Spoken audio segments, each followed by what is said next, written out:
Assalamualaikum warahmatullahi wabarakatuh. Sampai bertemu kembali di channel saya, Saiful Anam Partner. Hari ini saya kedatangan tamu yang sangat istimewa. Beliau adalah Armen Rustam Effendi. Jadi kita harus banyak belajar dari beliau karena pengalaman, kemudian perjalanan karir dan juga semua hal yang beliau sudah lakukan sampai dengan saat ini merupakan pengalaman yang berharga sekaligus pendidikan yang tidak ternilai bagi kita semua untuk dapat kemudian mengambil apa yang baik dari beliau tentunya. Selamat datang di podcast kami, podcast Saiful Anam and Partner. Terima kasih. Baik, saya akan memulai dari profesi beliau. Jadi profesi abang ini saat ini dan juga sebelum-sebelumnya itu apa saja, bisa diceritakan kepada pemirsa pengalaman dan juga hal-hal yang pernah dilalui oleh beliau berkaitan dengan profesi-profesi yang saya kira harus kita banyak belajar dari yang bersangkutan. Kami persilahkan. Assalamualaikum warahmatullahi wabarakatuh. Waalaikumsalam warahmatullahi wabarakatuh. Di depan saya ini saudara Saiful Anam ya. Orangnya kecil, cabai rawit, bercita-cita tinggi dan mampu mewujudkan meja yang bisa punya suara ya. Amin, amin. Mudah-mudahan upaya saudara Saiful Anam and Partner ini bisa menyuarakan suara-suara yang bernilai emas untuk bangsa dan negeri yang kita cintai, ya. Amin. Bapak Ibu dan sekalian, and nobody, saya bukan siapa-siapa, tapi kalau ditanya pengalaman menarik banyak banget, ya, pengalaman menarik. Dan saya mensyukuri itu karena Allah masih memberikan saya ruang yang sejuk dan nyaman. Profesi saya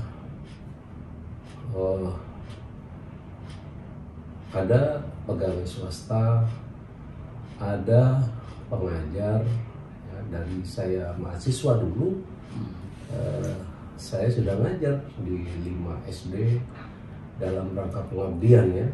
Di mana itu? Di Surabaya. Jawa Timur. Oh, Jawa Timur. Ya, di Jember lah ya. Ya. Lalu saya mencoba untuk berikhtiar bagaimana kantor kelurahan itu nggak bocor. Ternyata dapatlah 5 karung beras. Jadi masyarakat desa itu kalau diminta 1 kilo datangnya 10 kilo gitu ya. Sumbangan dari masyarakat. Dari masyarakat. Begitu sampai itu saya dapat 5-10 karung. Saya jual ke pasar untuk nambel plafon genteng bocor kelurahan saat itu. Ya. Lalu saya berhasil membangun jembatan gantung yang curam, tingginya sekitar Di Jember di desa ya? daerah Kebon Agung sana itu. Oh, kemungkinan kalau saat ini mungkin masih ada atau sudah Masih ya, masih ya? kenyataannya ya. Ya.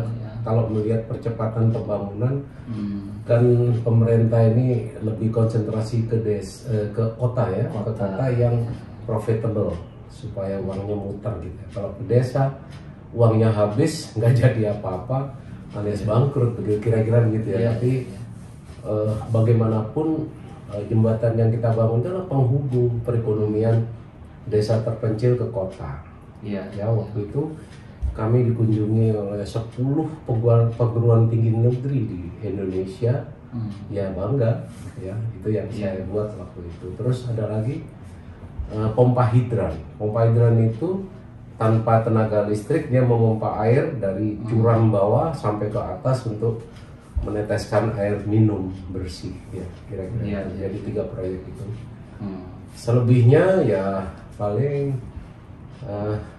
ceramah-ceramah ilmiah di desa, di rumah-rumah tokoh masyarakat, kira-kira itu.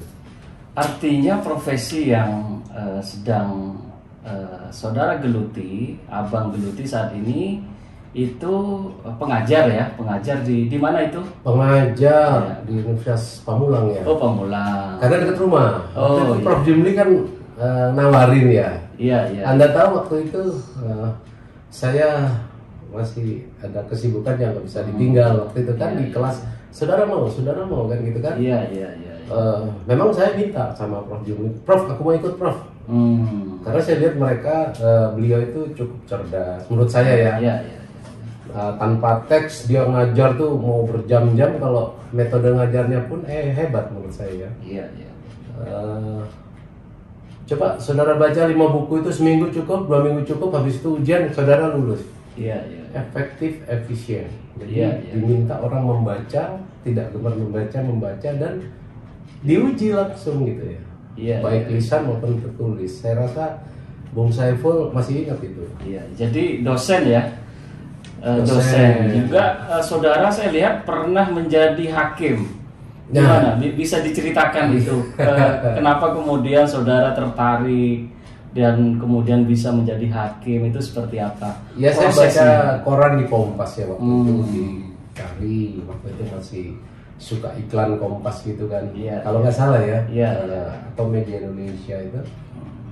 Saya baca ya, saya tes aja. Karena potensi saya pas-pasan ya, mungkin nilai pas-pasan masuk gitu ya. Bergabunglah saya di Garda Mahkamah Agung. Tapi sebelumnya sedikit banyak adalah pengalaman di swasta yang mungkin nanti bisa kita explore ya. Cukup menarik lah. Iya, iya, baik. Ada sekitar 25 perusahaan swasta di Jakarta ini yang pernah saya ikut bergabung, dan ya ada yang senang, ada yang nggak senang, tetapi lumayan. Ya. Baik, kemudian pendidikan saudara. Jadi saya lihat pendidikan saudara ini ada yang formal, ada juga yang non formal. Jadi mungkin bisa diceritakan dari sejak TK, SD sampai dengan perguruan tinggi. Dan kursus-kursus kira-kira yang pernah diikuti. Kalau sekolah standar ya. Saya pernah sekolah di suatu sekolah dasar yang swasta. Swasta ya. Yang lulusan negerinya itu 100%, selalu 100%. Karena saya bangga dengan nilai 100% kelulusan. Saya nggak tahu apakah itu beneran atau mental lain, saya nggak tahu, tetapi karena saya SD, saya bangga ya dengan selalu 100%.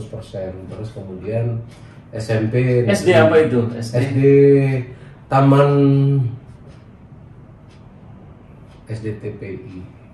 Taman sekarang masih ada? Pelajar Indonesia masih ada. Masih ada ya? Iya. Oh iya. Masih SD swasta TPI. Ya? Swasta. Tidak dialihkan ke negeri, tidak? Saya tidak tahu. Oh iya. Jadi SMP 6 Surabaya, SMA 6 Surabaya, kemudian S1-nya saya mencari yang biaya murah ya di Jember. Jadi satu-satunya kota kabupaten yang ada pendidikan university negeri ya. Saya ditawarin pertanian apa-apa, saya milih satu, Fakultas Hukum, dan ternyata lulus. Nah ternyata saya menikmati itu, biaya murah, jauh di bawah Surabaya gitu. Jadi saya merasa seneng banget kuliah di sana, di kota tembakau. Karena ada UNER kan pada saat itu, ada UNER. Ada, dan mahal 2 kali lipat. Karena kakak saya di situ kuliah, bayar sekolahnya 2 kali lipat lebih. 3 kali malah. Tapi di Universitas Negeri Jember itu harumnya tembakau terasa dan tidak mahal. Artinya pada saat itu dari Surabaya hijrah ke Jember.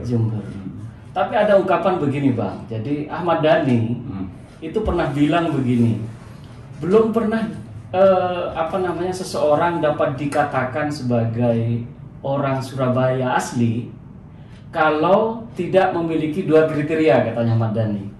Yang pertama, lulusan SMA 2 Surabaya, atau yang kedua dia kenal dengan YY katanya. Jadi belum dapat dikatakan orang Surabaya asli kalau kriteria 2 itu tidak terpenuhi. Bahkan yang ketiga kata beliau itu apa namanya, kalau tidak bergaul dengan orang Madura katanya. Jadi 3 kriteria itu yang kemudian dapat dikatakan sebagai dia sebenarnya orang Surabaya asli, katanya Ahmad Dhani, seperti itu. Ya, dalam ilmu manajemen ya, semua pendapat benar. Ya, tetapi yang paling benar ya kata saya. Oh gitu. Ya, Bung Ahmad Dhani boleh berpendapat. Iya. Apa hubungannya dengan SMA 2? Tempatnya di komplek begitu, orang rombongan. Kalau kami VIP SMA 6, sebelahnya gubernuran, ada tempat teater ya, mitra yang terkenal di tengah kota. Ya, kemudian makanannya lengkap. Nah, apakah nggak SMA 6 yang terbaik? Gitu? Iya. Jadi Bang Ahmad Dhani benar. Saya juga kayaknya benar juga. Iya. Sekarang ada fenomena bukan fenomena. Grup band legendaris seperti Panbers. Kita semua tahu. Oh, SMA 6 ya? Lo Bang Benny itu lulusan SMA 6. Iya, Surabaya. Iya. Suaranya masih Iya. Masihkah kau ingat waktu di desa? Iya. Saya waktu beliau mangkat ya, meninggal dunia di Jakarta ini karena stroke. Saya ikut memakamkan, bahkan ada gubernur Palembang waktu itu ya. Itu datang Nurdin ya. Saya tarik, mbak-mbaknya mana gitu. Itu bercanda. Jadi Bang Ahmad Dhani betul, saya juga harus betul. Saya lahir brojol di Surabaya. Saya titip salam sama Ahmad Dhani. Bonek berarti ya? Saya nggak tahu itu. Saya boleh bonek tapi boleh intelek gitu ya. Saya titip salam Bang Ahmad Dhani, kalau nggak lahir di William Booth Jalan di Ponorogo itu masih Belanda itu, bukan orang Surabaya, gimana itu? Malah dibalik itu. Itu kan kebanggaan kita, berojol di rumah sakit Belandanya itu nggak ada, tetapi kan kenang-kenangannya kan foto saya dengan suster-suster William Booth masih ada. Ahmad Dhani di mana? Di Pasuruan, bukan orang Surabaya. Sorry, ini bercanda. Oh gitu. Tapi ini kan satu ini ya, kebanggaan. Salam buat Om Dhani ya. Oke, baik. Baik, setelah S1 abang ini juga mengenyam pendidikan S2 ini. Nah, itu boleh diceritakan kenapa kemudian harus mengambil S2, padahal kalau dari pengalaman karir saya kira sudah sebenarnya sudah tidak harus mengambil S2. Iya, itu benar sekali ya. Ketika saya dipercaya oleh satu konglomerasi ya waktu itu ya, katakan sebuah bank yang milik konglomerat yang punya Astra, lo bayangin ya, waktu itu saya ditawarin S2. Tapi saya merasa aneh gitu, seperti pendapat Bung Saiful bahwa kenapa harus S2? Saya mau jadi direktur bisa, mau jadi general manager bisa. Waktu itu ditawarin mau kerja yang seperti apa, itu kepercayaan orang ya. Nah, betul-betul saya nggak ambil S2. Lama-lama iklim bergulir ya. Ternyata S2 itu satu syarat untuk bisa menyumbangkan pikiran dan tenaga, minimal mengajar itu kan harus S2 ya. Ya kayak perawan kaset, mohon maaf ya ini istilahnya. Saya ketemu Anda di UI itu umur berapa itu? Tetapi saya tetap semangat walaupun naik Vespa, berpayung, tapi tetap kuliah. Bahkan yang seru itu ya, ketika Pak siapa beliau almarhum tuh profesor siapa yang meninggal itu? Harun bukan yang orang Medan. Oh ini yang meninggal. Ramli Huta Barat. Iya. Ramli Huta Barat.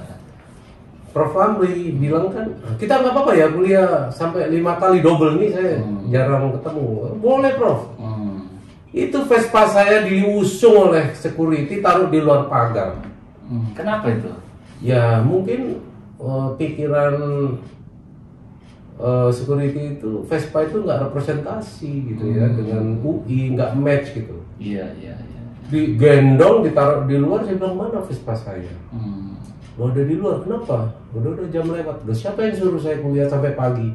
Bukannya ini maunya universitas? Maaf Pak. Terus itu kejadian lagi. Saya naik motor Vespa ke sekretariat Fakultas Hukum, dilarang. Bapak nggak boleh parkir di sini katanya. Kenapa itu? Kenapa? Bapak pokoknya dilarang parkir di sini. Loh kenapa? Saya nggak hiraukan, saya standar aja, saya pergi. Rupanya satpam yang lain tahu Bapak itu mahasiswa.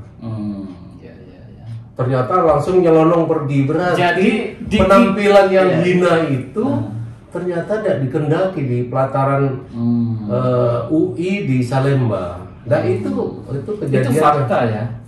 Fakta banget ya. Vespa diangkat, kan ada kunci setang itu. Terus saya sendiri dilarang. Padahal saya bela-belain, hujan pun bagaimana naik Vespa pakai payung. Dan itu terjadi. Ya. Tetapi perjuangan itu alhamdulillah selesai ya, sama-sama kita kan. Dengan kriteria A. Keren loh A. Baik, dari situ pendidikan, kemudian saya lihat pengalaman karir Abang ini sangat fenomenal menurut saya, karena banyak di swasta, kemudian pada akhirnya harus berujung ke dunia yang saya kira sangat banyak diperbincangkan, yakni lembaga peradilan atau di bawah lembaga Mahkamah Agung.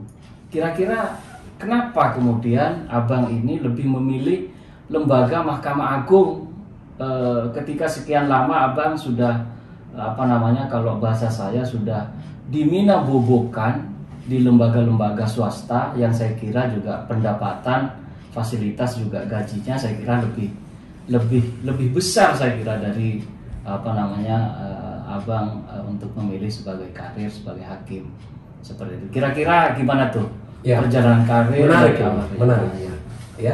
Jadi dunia swasta itu saya paham betul karena kebetulan saya menggeluti pengembangan sumber daya manusia, SDM ya. SDM. Gandengannya SDM itu general affair.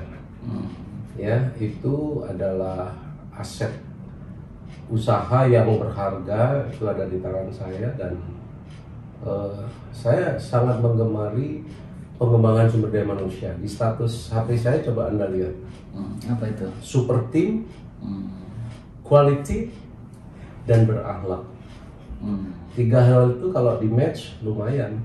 Jadi kita bicara sumber daya manusia yang berkualitas, tapi dalam format teamwork. Ya, tidak ada Superman di dunia ini. Kalau ada yang mengaku Superman ya harus itu ada cermin besar, silakan bercermin bahwa di dunia itu sebetulnya fantasi saja kalau ada Superman ya, tetapi super team ya.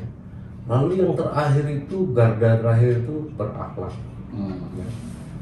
Ya alhamdulillah ya, saya dipercaya di sebuah bank swasta yang masuk 10 besar. Bank apa itu? Itu Bank Suma, banknya Astra ya.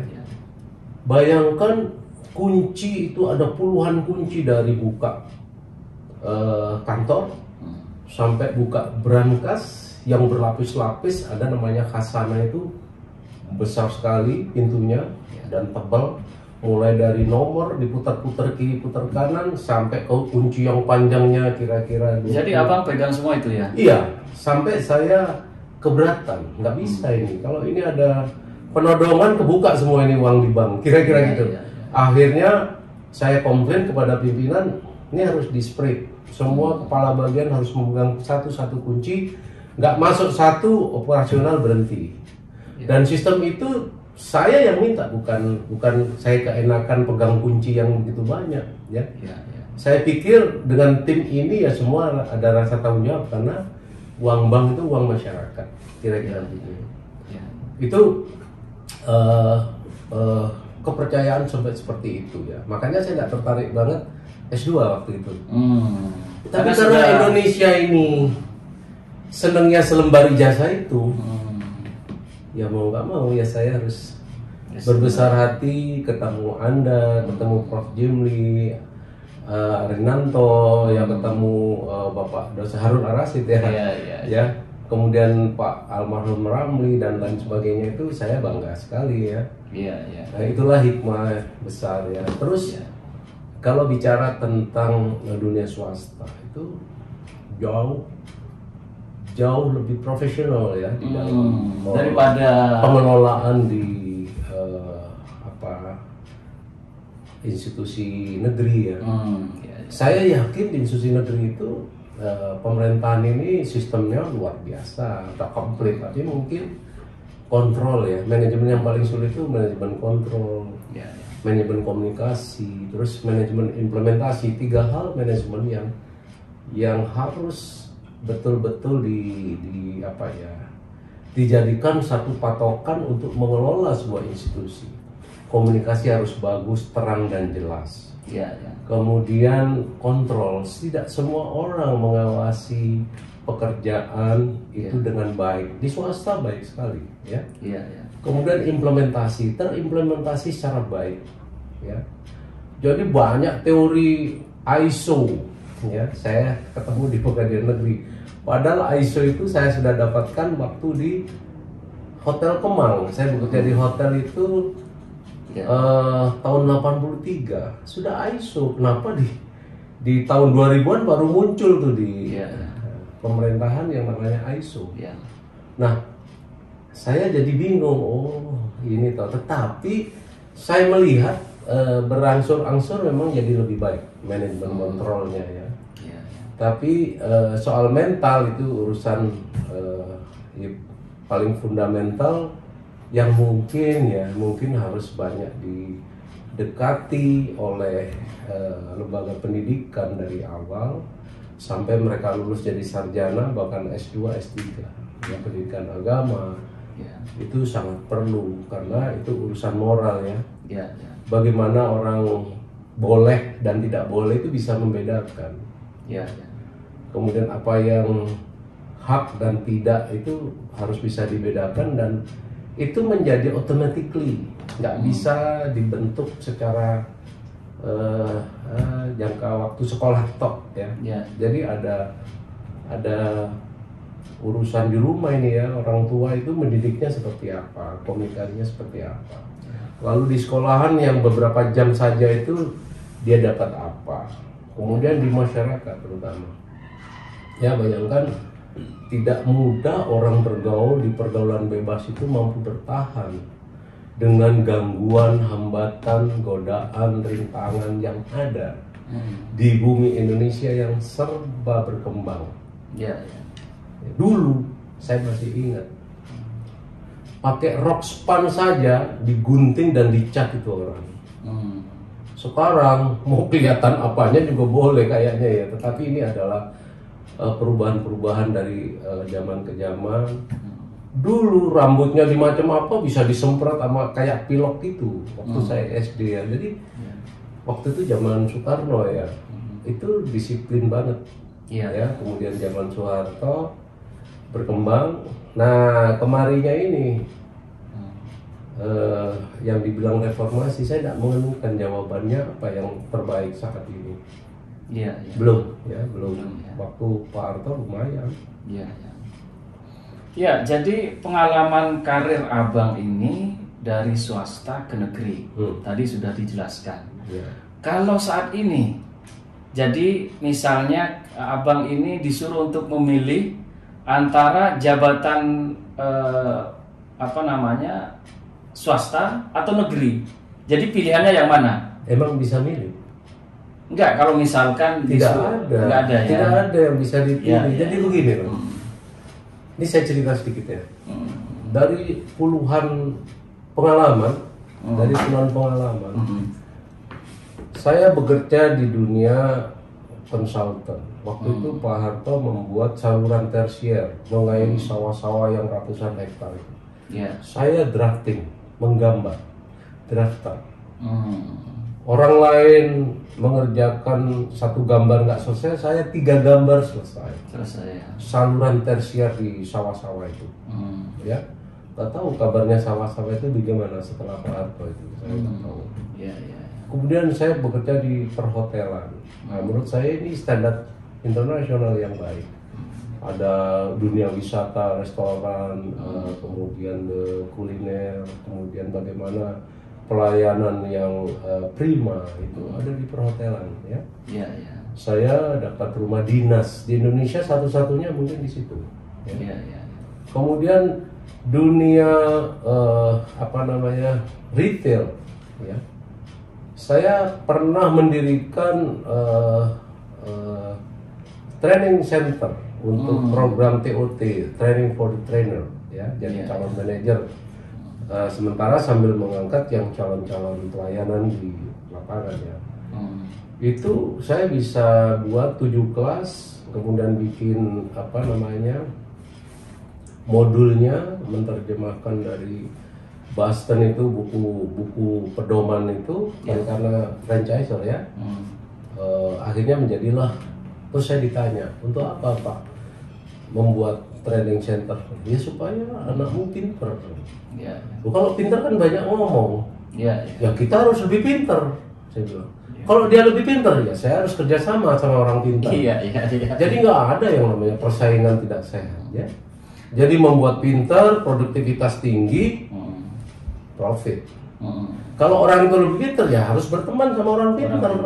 Apa susahnya berteman sama orang pinter? Yang penting akhlaknya. Betul, betul. Baik. Jadi kalau misalkan saya tanya demikian, jadi antara di swasta dengan di negeri itu abang ini lebih enjoy di mana? Kalau enjoy secara fasilitas swasta, ya. Tapi kalau tantangan di negeri itu banyak yang harus dibenerin gitu. Iya, iya. Bayangkan, saya tanda tangan nggak sampai 5 menit duit keluar, itu swasta. Iya. Mau membentuk ini, bikin program ini lebih cepat, ya. Ini ngeklaim uang kabel 30.000 aja 5 bulan. Ini sebetulnya manajemen apa gitu? Iya. Padahal saya ini pengen ngetes sebetulnya uang segini diganti apa enggak. Iya. Saya buat kerja nih. Iya. Ya. Kerja pun nggak ada colokan listrik. Padahal harus memutus perkara misalnya. Betul. Nah, itu bunyinya berbulan madu itu. Iya. Duitnya nggak seberapa, di bawah 100.000. Iya. Tapi susahnya mungkin ini sistem manajemen, ya. Manajemen. Nah, itu baru di satu titik, ya. Saya yakin titik lain akan masalahnya tidak jauh berbeda, kecuali para aparatur ini profesional, ya. Ya harus profesional, harus bekerja kayak gitu. Kalau enggak, misalnya begini, saya dulu OSIS ya ketua OSIS, Senat ya ketua Senat. Kemudian ada satu hari fasilitas tiket nonton bareng gratis, itu setiap hari Kamis kalau nggak salah itu. Itu saya nggak pernah nyisain satu untuk diri saya. Saya cukup berdiri aja di depan film, udah banyak yang ngajak. Kamu nggak nonton, ini ada. Jadi fakultas lain yang ngajakin saya, dan saya tidak pernah yang saya pegang itu sisain untuk saya kantongin. Nah, yang kayak begini tuh saya yakin betul kok pasti ada tempatnya gitu. Iya. Artinya menggunakan fasilitas dengan sebaik-baiknya, jadi tidak menggunakan apalah. Ya. Oke, selanjutnya hobi abang ini apa saja? Ngomong ya. Ya, hobi saya adalah bekerja. Saya bukan siapa-siapa, tetapi mohon maaf, sudah berulang kali itu ditawarkan, bahkan dilamar pakai tertulis. Misalnya begini, men, ada orang cari tenaga kayak lu. Itu namanya apa? Terus ada 3 pilihan. Saya memilih yang interaktif dengan manusia. Contohnya retail business gitu. Ya, saya nggak usah sebut. Ada lagi setelah itu ada surat. Kami membutuhkan tenaga profesional seperti saudara. Saya datengin. Saya datengin, loh kok Anda tahu saya? Ya saya dari perusahaan ini. Oh, nanti Anda saya gaji lebih dari yang situ. Iya, iya. Oh gitu. Tetapi Anda serius nggak panggil saya? Serius. Tapi aku sedang bikin program nih. Iya. Program apa Pak? Program welfare. Kapan seorang pegawai itu dapat mobil? Kapan seorang pegawai itu dapat motor? Kapan seorang pegawai itu dapat fasilitas rumah? Iya, iya. Saya bikin. Dan itu assessmentnya, penilaiannya itu dengan sistemnya, bahwa dengan ranking sekian orang itu sudah boleh ngambil voucher rumah ini. Rumah itu bayar separuh tanpa bunga. Terus dipotongnya adalah tidak lebih dari 30% dari gaji. Jadi dia masih bisa belanja, tapi punya rumah. Nah, itu terjadi. Rupanya perusahaan itu terus salah paham dipikir saya minta mobil, motor, rumah. Enggak. Saya ini sedang men-setting sebuah sistem yang sistem ini untuk kesejahteraan pegawai. Kalau saya tinggalkan, kamu ini serius nggak panggil saya? Kalau main-main jangan, saya lagi konsentrasi ini. Kira-kira itu. Iya. Jadi hobinya apa ini? Nyanyi atau gimana? Saya? Iya, hobinya. Hobinya bareng rakyat kecil.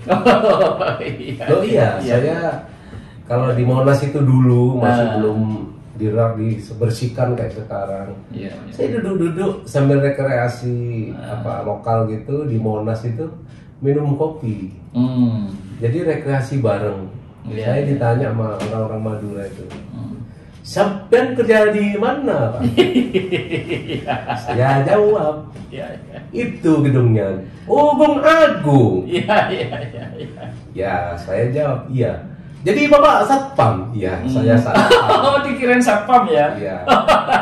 Karena bersosialisasi itu dengan resiko toh. Iya. Satpam boleh, karena satpam itu juga manusia biasa yang pekerjaan yang mulia juga sebenarnya. Dan saya pernah mengelola security company juga. Jadi boleh saya cerita sedikit ya? Boleh. Di swasta itu dunia perhotelan, dunia perbankan, dunia retail business, dunia komunikasi, transportasi, hukum, kemudian komunikasi ya kayak terus media massa ya. Kemudian apalagi waktu saya masih mahasiswa itu untuk menunjang biaya kuliah itu saya harus bekerja untuk bisa meneruskan biaya kuliah itu. Kemudian sekarang ini ngajar di Fakultas Hukum, kemudian dunia hukum kayak menjadi hakim-hakiman di di mana? Di Mahkamah Agung, ya di pengadilan negeri lah ya. Hakim-hakiman tuh mereka punya iklim bahwa hakim karir itu lebih berharga kata masyarakat. Tapi sebetulnya kalau di meja kan hakim ad hoc itu 2, karir 1. Berarti kalau rapat majelis ya tentu dominan yang 2 dong. Itu dari sistem undang-undangnya begitu.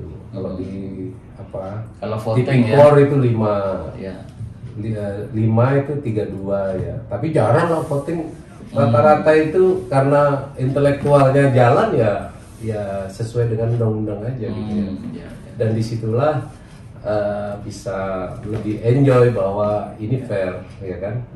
Tapi kalau terpaksa voting ya itu yang terjadi. Jadi lebih kita suaranya ya. Dan dominasi seperti itulah yang tidak dilihat oleh masyarakat kan, mereka tidak diperkenalkan itu kelihatannya.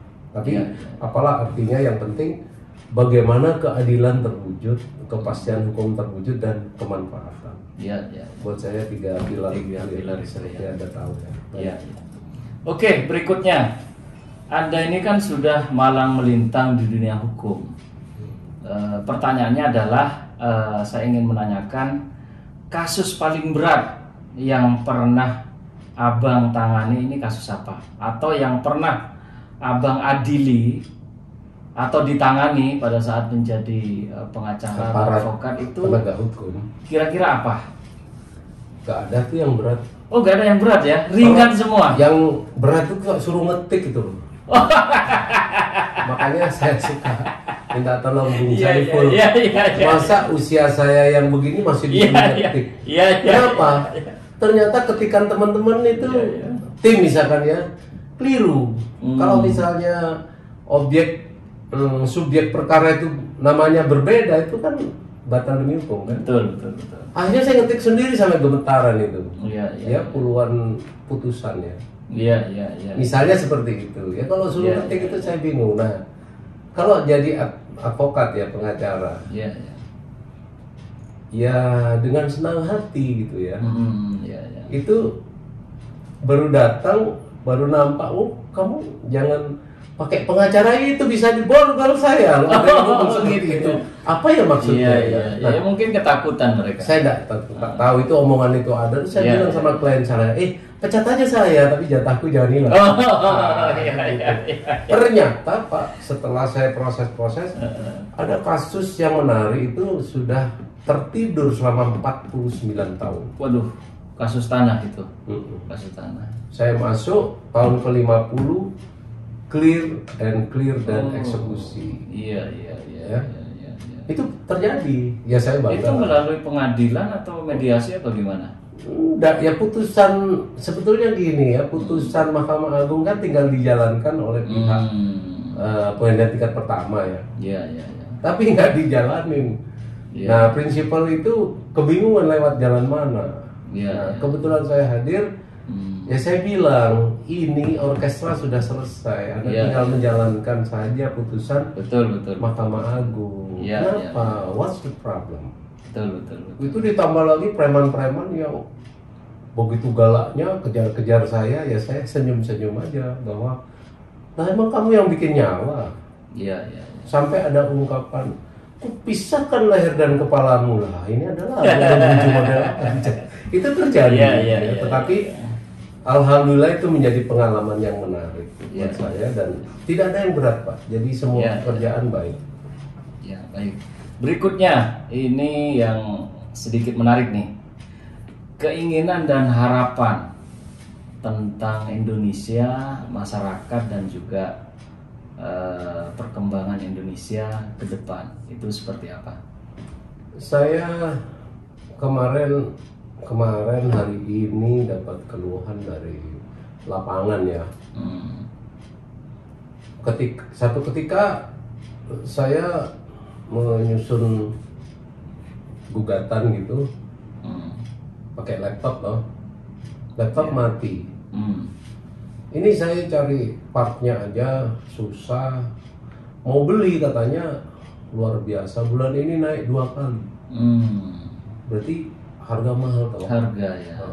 Kemudian kalau kita rasakan dulu, mohon maaf ya saya, 20.000 itu bensin sudah bisa rumah saya ke Media Indonesia, Metro TV itu, PT. Sekarang harus 50, berarti dikali lipat ya. Iya. Nah, itu karena inflasi atau gimana? Ya saya nggak tahu. Ini pemerintah yang saya harapkan bisa lah. Zaman Pak Harto itu nilai tukar rupiah terhadap dolar itu masih, saya ingat 1.250 pernah, 2.500 pernah, terus sampai 4.000 kalau nggak salah beli. Sekarang makin 3 kali lipat lagi dan nggak turun-turun gitu. Ada apa sebetulnya? Tapi kan hidup terus berkembang, Bang. Ya berkembang itu nanti kan ada akibat yang ya misalnya mohon maaf maraknya korupsi ya. Terus itu kan yang ketangkep, yang nggak ketangkep. Itu kan yang ada unsur kerugian negara, keuangan negara dan perekonomian. Betul. Lah yang kecil-kecil, saya ngerasain begini ya. Saya pernah ngeborong sebuah interior di sebuah perusahaan swasta. Itu tagihannya 2/3 dari apa yang omset, dan saya yang modalin kerjaan dapat 1/3. Itu swasta, itu nggak bener itu. Tapi bener kalau enggak kamu nggak dapat order. Nah, yang begini ini mental opo gitu ya. Jadi saya cuman geleng kepala, kok ada ya. Tak pikir korupsi itu pemerintah aja, aparatur negara saja, tapi swasta juga Iya. tidak ini. Dan bahkan ada kalau saya lihat berita TV, ya kalau saya nggak ngasih nanti saya nggak dapat order. Nah itu kan bukan barang apa ya, bukan rahasia umum lah. Betul, ya. Apalagi proyek-proyek infrastruktur yang besar, saya kebayang. Iya. Kalau saya dapat, wah kaya saya. Iya. Tapi kalau mau. Betul. Iya kan. Catatannya kalau mau toh. Betul. Di suatu perusahaan mass media saya pernah memasang papan billboard iklan di atas tuh yang pakai neon gitu. Ya ditawari, Pak berapa persen ini gitu, Pak. Ya karena ditawarin ya. Ya alhamdulillah saya masih mampu. Tidak ambil bagian di situ karena buat saya tabu apa dia. Nah, tapi ternyata kata orang enak ya, sampai mertua saya bilang, wah nggak bisa kaya kamu model begitu. Ya, iya, karena abang ini kan bukan kaya yang dicari, seneng saja saya. Betul. Karena memang abang ini saya lihat nggak kaya nih. Ya untuk apa, kayak monyet buat nggak mau saya. Saya kayak manusia normal saja. Hidup sehat. Betul. Sudah lebih dari cukup ya. Duitnya cukup. Gitu. Terus harga tidak mahal. Itu pertanyaan berikutnya memang. Jadi saya ingin menanyakan terkait dengan solusi atau problem terkait dengan harga dan keluhan masyarakat saat ini. Saya berharap satu. Karena profesi saya itu di bidang hukum, aparat penegak hukum, polisi. Ya, polisi itu polisi harus baik. Harga masyarakat juga harus tidak mahal, terjangkau lah, dia bisa hidup. Jaksa yang baik. Ya. Harga juga tidak mahal. Jadi pasangan-pasangan itu. Hakim yang baik. Harga beli masyarakat terjangkau. Nah, kayak Traveler bilang bahwa kalau kita dapat polisi, jaksa, hakim, pengacara yang baik, hukum yang belum sempurna pun bisa kita jalankan. Nah, saya senang itu. Iya. Ya, terus apalagi harga terjangkau. Nah, kalau sekarang ini saya bingung. Kenapa kok bisa hidup ya? Akhirnya orang kan malu ngomong, saya ini maling loh. Betul. Saya habis nyolong loh, saya habis bohongin Bang Ipul loh. Iya.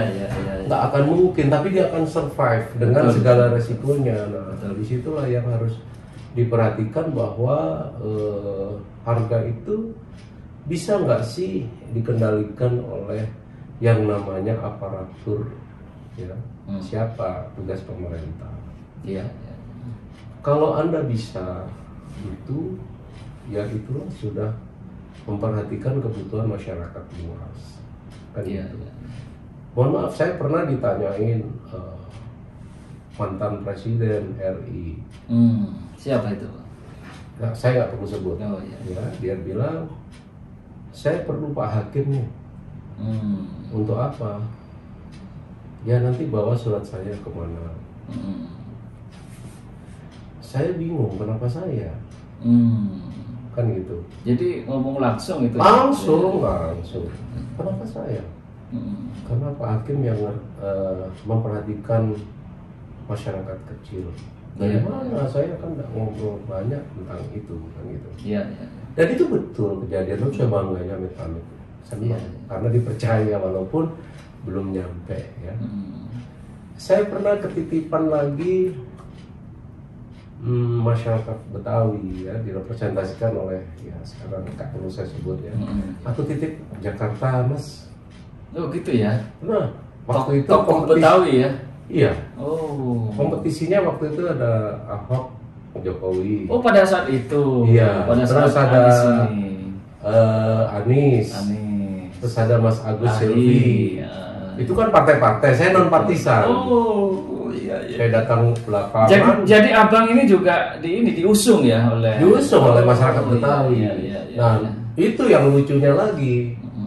Karena bukan partai, barangkali gitu ya, mungkin ya saya kata. Waktu itu saya masih sebagai hakim ya. Itu dokumen tuh pakai ambulan supaya bebas hambatan gitu lewat jalur busway, ngoeng, nggak terlambat. Sampai di sana KPU ini depan Salemba katanya terlambat, aneh. Jam 4 close, padahal hari itu kan sampai jam 24. Tapi jam 4 pun belum sampai jam 4 gitu. Lama-lama ketua KPUD mengatakan, mana sampai sekarang belum ada data. Datanya dibawa, Bu, nggak boleh sama satpam masuk.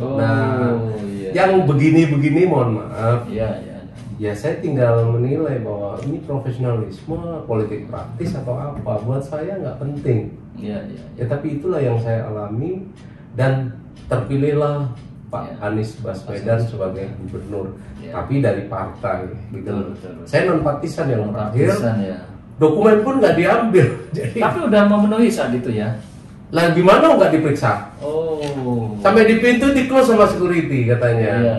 Dalam hati aku ya sudahlah. Tapi secara internal sebenarnya udah memenuhi atau gimana? Ya kalau nggak memenuhi masa diusung bawa KPU. Betul. Itu loh, jadi kita nggak masuk di seleksi, tetapi dicegat di jalanan, ini potensial nih kayaknya. Tapi artinya kalau begitu biasanya menjadi ini tarik menarik dari pasangan calon lain. Ya nggak tahu. Ini cerita loh Pak. Cerita ini tidak perlu diasumsikan macam-macam. Saya mengalami itu. Artinya itu fakta seperti itu. Pengalaman yang menarik.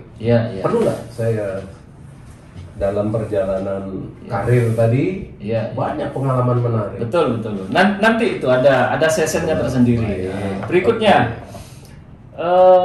harapan tentang penegakan hukum, karena abang ini kan backgroundnya sarjana hukum dan kehidupannya juga banyak bergelut di bidang hukum. Kira-kira apa harapan terkait dengan penegakan hukum di Indonesia saat ini dan di masa yang akan datang? Ya seperti masyarakat luas lah, adil, berkepastian dan manfaat.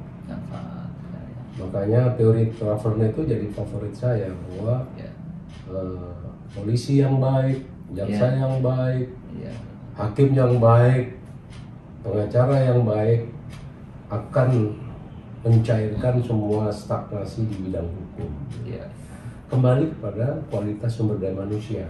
Harapan saya sumber daya manusia yang berkualitas dan berakhlak itu sangat penting. Karena pendiri bangsa ini itu orang-orang baik. Dulu konon kalau di dapur menjadi Anda sanggup jadi ketua MPR, pemimpin lah. Emang saya bisa? Itu dia bertanya banget. Kalau sekarang kan rebutan kayaknya. Kayak rambutan tuh rebutan. Kira-kira apa ya? Fenomena apa bergesernya hal-hal yang demikian itu? Kira-kira kalau saya pendidikan yang baik itu harus dirubah sama sekali. Jangan cuman sains atau ilmu-ilmu yang modern ya, tetapi ilmu akhlak itu perlu ditingkatkan. Karena apa? Pendiri bangsa ini kebanyakan ya karena akhlaknya bagus, gitu. Bukan karena doktor, profesor sampai apa gitu, tapi ujung-ujungnya tersangkut ini, tersangkut itu. Kan untuk apa itu semua? Ada, tetapi kalau ada yang lebih baik, pendidikan tinggi dan bermoral, berakhlak, itu jauh merupakan satu harapan. Tapi kan kita mengajak orang yang berakhlak dengan orang yang pinter itu kan agak susah ngurus yang pinter gitu. Kalau yang berakhlak kan diajarin bisa gitu. Tapi kembali ya kepada target apa sebetulnya menempatkan orang-orang yang berpotensi jadi perspektif politik hukum barangkali. Politik hukum menurut Pak Setia Arimanto it's rezim. Berarti kalau rezim mengatakan A, sekarang musim panas misalnya. Katanya Pak Anies itu katanya mau pensiun ya. Kenapa nggak Bu Risma aja supaya Jakarta itu berbunga-bunga gitu, jadi seger gitu ya. Iya, iya. Ada tukang cincau di bawahnya gitu. Iya, iya. Sudah berbunga, seger pula ya gitu. Jelas itu. Dia mampu kok itu. Ya tapi saya nggak tahu. Tentu eksekutif lah yang menentukan, itu wilayah beliau kan. Betul. Nah dari sinilah kalau harapan saya ya janganlah membuat masyarakat itu bosan dengan deraan-deraan yang berat, terutama harga ya. Gampang secara kuantitatif itu kalau nilai tukar rupiah terhadap dolar, terhadap euro itu turun bertahap perlahan dan dikendalikan, insya Allah sih kayak dulu saya sempat 20.000 itu cukup ngisi bensin Escudo saya itu udah PP sudah. Iya. Cukup. Sekarang kalau nggak 50 itu pun mogok di jalan. Sering saya beli eceran gitu yang kayak gitu tuh ya resikonya naik mobil. Nah jadi sekarang kalau saya ngomong tingkat kesejahteraan, dulu saya bisa naik Escudo dengan 20.000, sekarang 20.000 naik motor, rodanya tinggal 2, yang 2 ini. Itu analogi udah pasti. Ayo coba. Iya, betul. 20.000 itu cuma naik motor di sana. Betul. Kalau dulu saya rumah mana itu Lebak Bulus ke Media Indonesia, Jakarta Barat, cuman 20.000 Pak. Ya, itu cukup, udah nggak kurang. Sekarang bolak-balik habis bensin, dorong beli ketengan gitu. Oke. Yang terakhir ini. Yang terakhir sebelum ada yang super terakhir nanti. Jadi yang terakhir pengalaman unik yang pernah Abang alami itu apa saja? Unik ya? Yang unik. Kaitan sama Allah dulu ya. Ya gimana? Yang tentunya bisa menginspirasi kita semua. Iya. Insya Allah ya. Saya dulu pernah menyaksikan orang hanyut di laut di Kuta. Dan di Bali. Ini kejadian ini. Di Bali ya? Di Bali, Kuta. Lalu ketika saya memimpin sebuah divisi, saya bawa outing bersama keluarga. Lah saya nggak mau itu terjadi.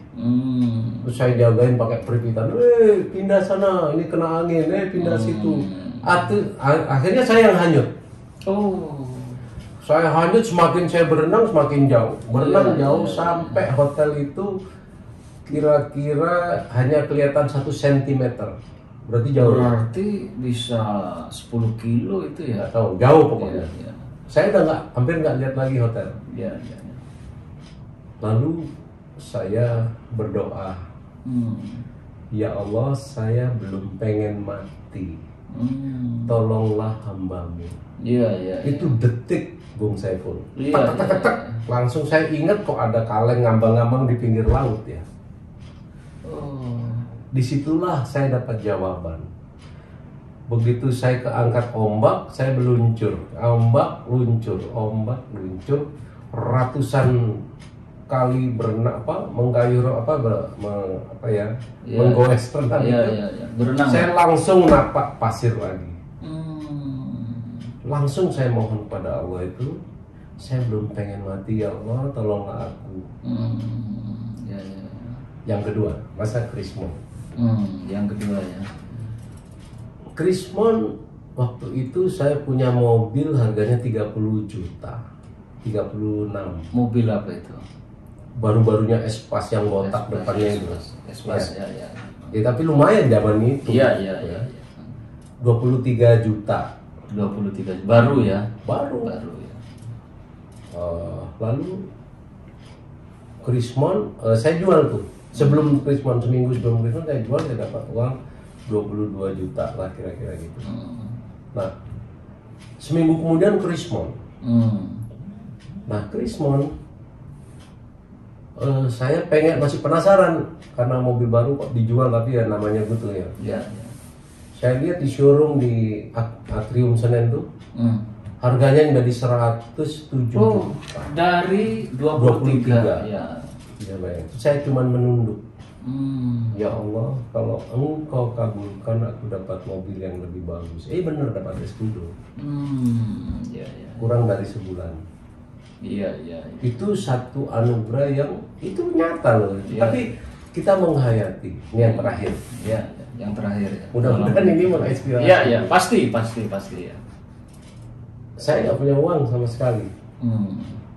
Saya menunduk lagi nilai ta'ala, ya Allah. Saya yakin kamu akan kasih uang hari ini. Iya, iya. Bener, saya punya aset di rumah itu, tahu-tahu kakak saya datang. Ini siapa punya? Aku. Ya udah aku beli deh. Nih aku butuh. Iya, iya. Langsung dipaksa beli buat kado kan. Dari situ saya pegang uang. Aset apa itu? Ya udah, Ya, ada lah. rahasia lah ya. Akhirnya hari itu saya pegang duit. Iya, iya. Halal. Iya, iya, iya. Ya. Cukup meyakini bahwa rezeki itu datang dari Allah. Iya, iya. Dan 100%, tidak boleh kurang. 100% Allah yang memberi rezeki, memberi hidup, memberi nasib baik, ya. Betul, betul, betul. Termasuk yang nyawa saya tinggal seujung kuku. Betul, betul, betul. Ya. Yang itu pertama. kejadian bener ya, itu. Fakta ya. Terus yang menarik, hablum minanas untuk sesama manusia. Iya, iya. Artinya tolong menolong ya. Saya menjadi pengurus bank, dipercaya untuk menghitung uang dari pagi sampai malam, bongkar uang di BI sana itu. Ya. Belum ada uang pecahan 20.000, masih 10.000. Iya, iya. Itu 5 truk. 5 truk ya. Ya, bisa lihat gudang itu bongkar, ada peti, ada aluminium foil, ada plastik. Iya, iya. Terus dihitung pakai mesin, puluhan mesin. Sampai sore itu ada 5 truk, nilainya hampir 1,5 miliar. Ya, Ya. kalau 1 miliar, kok 1,5 triliun, sorry, 1,5 triliun ya. Kalau 1 miliar itu satu mobil Kijang itu full uang 10 ribuan itu. Ya, kalau sekarang mungkin satu cat saya colok sudah 1 miliar ya. Betul, betul. Jadi waktu itu hampir 1,5 triliun itu 5. Satu truk itu ya. Bukan 5 truk Pak. Oh, 5 truk. Satu Itu box dari aluminium itu nggak muat ya. Iya. Tapi ya saya bisa aja itu bawa sampai ke lantai 30 di landmark itu. Wah, nggak nyangka. Walaupun bukan uang saya, itu cerita yang lumayan ya Bang. Iya, Saya iya. bukan orang BI, saya bukan orang Peruri, tetapi Iya. pengalaman itu menurut saya menarik. Iya. Terus yang menarik lagi adalah ya orang percaya gitu. Jadi seperti yang saya bilang tadi, bahwa Dek, aku titip Betawi ya. Ya, kepercayaan ya. Dek, nanti Pak Hakim Iya, iya, iya. bawa surat ini ke X Mr. Presiden. Ada apa? Udah pokoknya urut aja di situ ya. Menunjuklah sebuah institusi dan saya tersenyum aja. Jadi itu kepercayaan saya. Terus ada mimpi. Iya, iya. Mimpi beneran loh, mimpi. Iya, Kasur iya. bantal guling itu beneran loh itu. Iya, iya. Bukan mimpi yang cita-cita. Iya. Ketika saya berada di Batam ya, di paling bawah itu, saya mikir ini enaknya kiat apa. Waktu di calon gubernur itu saya ketemu Presiden Soekarno dengan baju yang lengkap yang. Oh gitu ya. Oh iya bener. Iya, itu. iya, iya. Di pesawat di dada-dada gitu, tapi kayaknya mau turun atau mau itu saya waktu itu. Tapi Iya, iya. saya nyata-nyata melihat gantengnya beliau. Iya, iya. Itu benar. Iya, iya, iya. Terus mohon maaf ini kayak orang nggak percaya. Saya bingung ini kerja apa ini kok aku kok nggak ada apa gitu ya. Udah pokoknya udah paling Ibu Mega, mohon maaf. Ibu Mega pegang 2 pundak saya disuruh berdiri, ikut saya. Oh gitu ya. Pernah. Wah, ini kalau didengar sama Ibu Mega boleh. Nggak penting. Iya, iya, iya, iya. Iya, iya. Nggak penting, tapi itu kan pengalaman. Betul, betul, betul. Iya, harus disampaikan karena memang pengalaman unik kan. Nah unik itu ya. Iya. Terus ketemu keluarga Soeharto pernah, gitu. Iya. Pernah. Tapi saya lupa. Iya, Saya lupa. iya. Tetapi itu nyata. Saya bangun tuh, ini artinya apa? Iya. Ya. Tetapi itu betul. Jadi pengalaman hidup menurut saya Iya. bangga banget. Iya. Bangga banget. Terlepas dari saya itu siapa, saya bilang saya bukan siapa-siapa. Terus kalau disuruh milih, emang bisa milih di Indonesia ini? Iya, sulit ya. Mungkin lah. Ya, kecuali ada dukungan, ada apa, ya seperti gini loh, mohon maaf ya, waktu kok kenapa menjadi calon gubernur gitu. Waktu itu saya naik busway, berdiri, berdiri, ditelepon oleh seorang rekan. Cak, jadi gubernur ya? Apaan sih lu, bercandanya keterlaluan. Iya. Ada seorang yang eksis lah di daerah Pasar Minggu itu. Iya. Saya nggak percaya, namanya nggak percaya. Dikira bercanda lah.